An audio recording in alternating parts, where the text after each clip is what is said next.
Olie yoko selanga imakambo usana na la kisayo nzambe ya lula. Olie yoki Ah ouais naza koseka parce que balobi makambo eye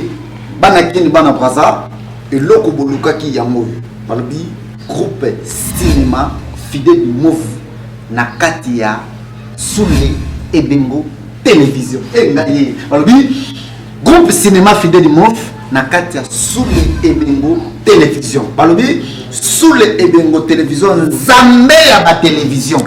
babi nzambe ya bokono lelo akomi nzambe ya ba télévision babi suivez désormais votre groupe cinéma Fidèle du Move sur Soule Ebengo télévision chaque mardi tu lobi bien chaque mardi na 22h na lobi bien kanango bien chaque mardi na 22h rediffusion na biso e ngaye balobi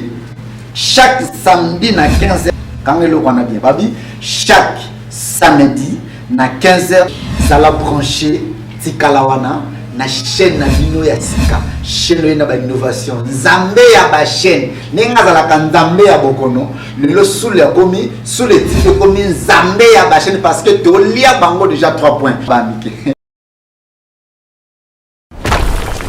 olie yoko selanga imakambo usana na la kisayo nzambe ya lula. Olie yoki ah ouais naza koseka parce que balobi makambo eye bana kini bana braza eloko bolukaki yango balobi groupe cinéma Fidèle du Move na kati ya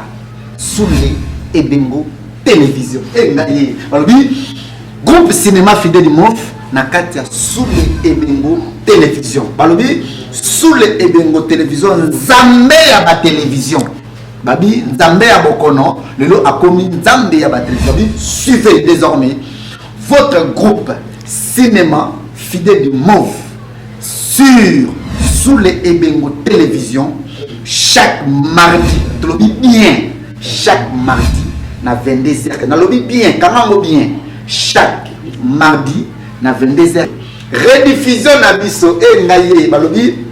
chaque samedi na 15h quand le roi na bien babi chaque samedi na 15h ça la brancher tikalawana na chaîne na bino ya sika chaîne na ba innovation nzambe ya ba chaîne ninga za la nzambe ya bokono lelo Soule komi Soule tike komi nzambe ya ba chaîne parce que to lia bango déjà 3 points bamike